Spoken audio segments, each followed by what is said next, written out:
ছাত্রছাত্রীরা সকলে ভালো আছো তো? আজকে আমি তোমাদের সুভাষ মুখোপাধ্যায়ের সালেমনের মা কবিতাটা নিয়ে আলোচনা করব। কবিতাটি পড়ার আগে আমি সুভাষ মুখোপাধ্যায় সম্বন্ধে কিছু বলে নিচ্ছি। সুভাষ মুখোপাধ্যায় ছিলেন বিংশ শতাব্দীর উল্লেখযোগ্য কবি। সুভাষ মুখোপাধ্যায়ের জন্ম 1919 সালের 12ই ফেব্রুয়ারি নদিয়া জেলার কৃষ্ণনগরে।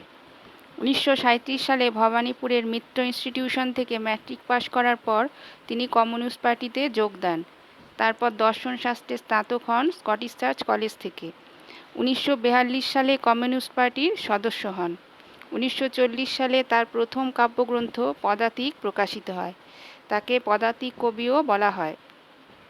এরপর প্রকাশিত হতে থাকে অগ্নিকোণ, চিরকুট, জল সইতে, ফুল ফটুক প্রভৃতি কাব্যগ্রন্থ। কবিতা তার প্রধান বিষয় হল বিভিন্ন বিদেশি গ্রন্থের অনুবাদ, জীবনী ও শিশু ও কিশোর সাহিত্য সবকিছুতেই ছিল তার প্রতিভার বিস্তার। পিতার বদলির চাকরি হওয়ার সুবাদে তিনি জীবন কেটেছিল পূর্ব ও পশ্চিমবঙ্গের বিভিন্ন জায়গায়। সক্রিয় রাজনীতিতে জড়িয়ে পড়ার জন্য স্থায়ী কর্মজীবন বলতে তার কিছু ছিল না। অসংখ্য পত্রিকায় সম্পাদকের কাজ করেছেন। সত্যজিৎ রায়ের সঙ্গে সন্দেশ পত্রিকাও যুগ্ম সম্পাদকের দায়িত্ব পালন করেছেন। বাংলাদেশের স্বাধীনতা যুদ্ধকে সমর্থন জানালেও তিনি পশ্চিমবঙ্গের নকশাল আন্দোলনকে সমর্থন করেননি। 1981 সালে কিছু রাজনৈতিক প্রশ্নে পার্টির সঙ্গে মতবিরোধ হওয়ায় পার্টির সদস্য পদ ত্যাগ করেন। 2003 সালের 8ই জুলাই তার জীবনাবসান হয়। কবিতাটি পড়ার আগে আমি কবিতাটির প্রেক্ষাপট নিয়ে কিছুটা আলোচনা করছি, অর্থাৎ কী বিষয়ের উপর ভিত্তি করে কবিতাটি কবি লিখেছিলেন। 40-এর দশকের রাজনৈতিক অর্থনৈতিক সমস্যা, রাষ্ট্রের সংকট, দ্বিতীয় বিশ্বযুদ্ধ, দুর্ভিক্ষ, দাঙ্গা, ভারতের স্বাধীনতা প্রভৃতি নিয়ে দেশের ছিল তখন উত্তাল অবস্থা। শ্রেণীবিভক্ত সেই সমাজে মানুষের বৈষম্যলাঞ্ছিত দুর্দশার চিত্র কবিতার মধ্যে ফুটে উঠেছে। 1943 সালে দুর্ভিক্ষকে কবি প্রত্যক্ষ করেছিলেন, দেখেছিলেন 1946 সালে হিন্দু মুসলমানের মধ্যে দাঙ্গায় কত শত শত মানুষের প্রাণহানি, দেখেছিলেন দেশ স্বাধীন হওয়ার তাড়নায় কত মানুষের জীবনে নেমে এসেছে বিপর্যয়। সমাজের তৃণমূল স্তরে নেমে গিয়ে সেই সমাজকে প্রত্যক্ষ করেছিলেন কবি। দেশভাগের সময় কত শয়ে শয়ে মানুষ পূর্ব পাকিস্তান থেকে পশ্চিমবাংলায় এসে বাস করতে শুরু করে। অন্ন, বস্ত্র, আশ্রয়ের অভাবে এই ছিন্নমূল মানুষেরা প্রতিবাদের ভাষা খুঁজে পায়নি। সালেমনের মা কবিতায় এমনই ছিন্নমূল চরিত্রকে তিনি কবিতার মধ্যে তুলে ধরেছেন। একজন দলীয় কর্মী হিসাবে শ্রমিকদের মধ্যে থাকার সময় তাদের জীবনযাত্রার ছবিকে খুব কাছ থেকে দেখেছিলেন। অনুধাবন করেছিলেন মিছিলের মাধ্যমে তারা প্রতিবাদের স্বপ্ন দেখে, মিছিলের মাধ্যমে তাদের অধিকার আদায়ের আবেদন জানায়। এবার আমি কবিতাটা পড়ছি। পাগল বাবরালির চোখের মতো আকাশ, তার নিচে 5 স্টেশন পেরানো মিছিলে বারবার পিছিয়ে পড়ে বাবরালির মেয়ে সালেমন, খুঁজছে তার মাকে। কবিতায় ছোট মেয়ে সালেমনের বাবা হলেন বাবরালি, এক মুসলিম চরিত্র। দ্বিতীয় বিশ্বযুদ্ধোত্তরকালে অন্ন, বস্ত্র, বাসস্থান প্রভৃতি সংকটের মধ্য দিয়ে মানুষ খুঁজে পেতে চাইছিল তার অস্তিত্ব।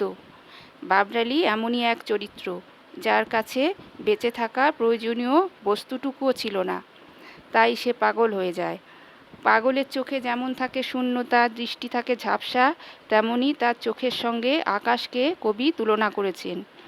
এই আকাশ কোথাকার আকাশ, যে আকাশের নিচ দিয়ে মিছিল যাচ্ছে, কলকাতা শহরের আকাশ। বাবরালির দু চোখে কিছু না পাওয়ার শূন্যতা।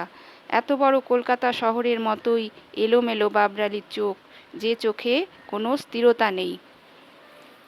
দুমুঠো অন্নের জন্য সেই সময় গ্রাম থেকে শহরে এসে মিছিলে যোগ দিয়েছিল কত শত শত মানুষ। দুর্ভিক্ষপীড়িত, ক্ষুধাপীড়িত এ শহরে তখন শুধুই শূন্যতা। রাজনৈতিক অর্থনৈতিকভাবে বিপর্যস্ত এই কলকাতা শহরের সেই সময় মানুষের অস্তিত্বকে মর্যাদা দেওয়ার কোনো অধিকারই ছিল না। দূর গ্রাম থেকে এই কলকাতা শহরে এসে পৌঁছেছে বাবরালি ও তার মেয়ে সালেমন। 5টা স্টেশন সমান মিছিল, তার মানে কত বড় মিছিল, কত শত শত হাজার হাজার মানুষের মিছিল।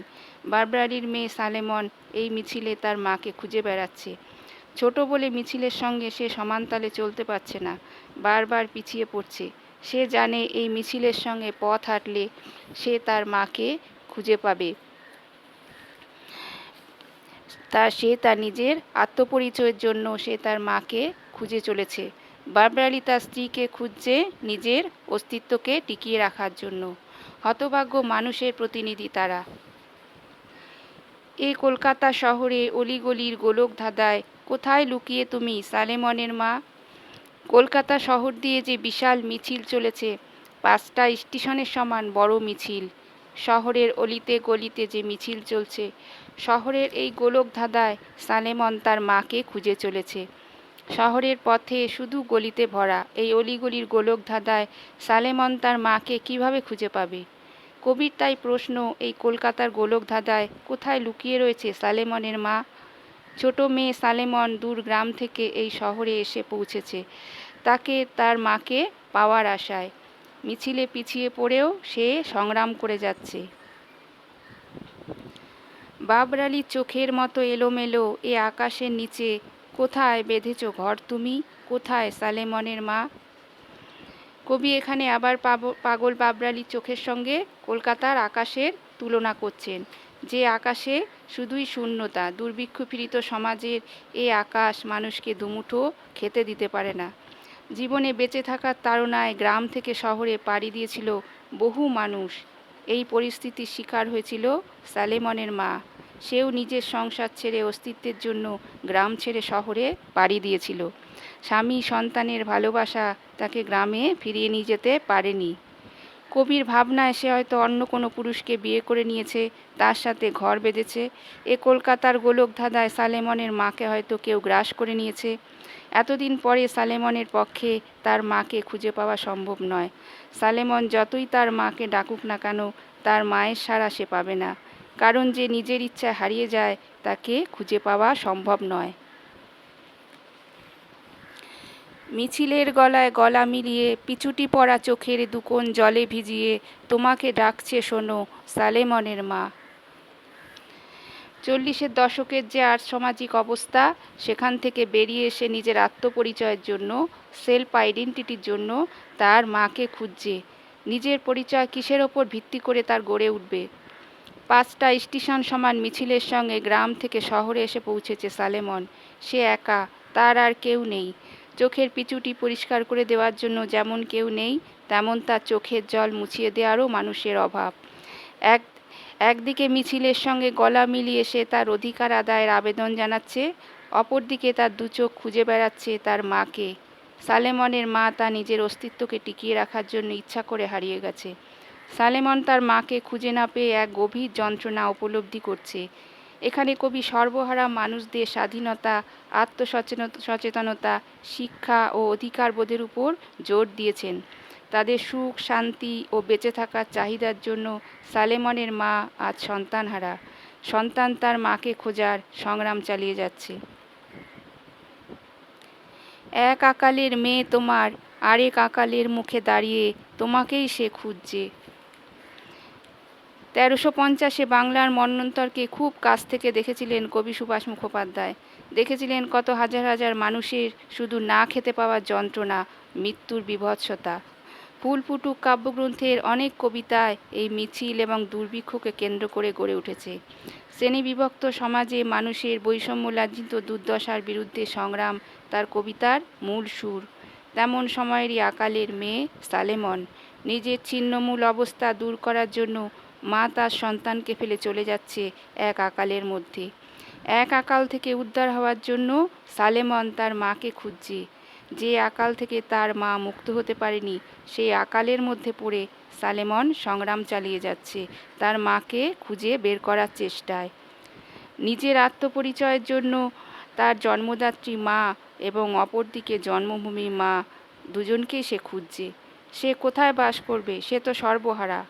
জন্মভূমি মার ঠিকানা তাকে দিতে পারে নিশ্চিত আশ্রয়, জন্মদাত্রী মা তাকে দিতে পারে নিজের পরিচয়।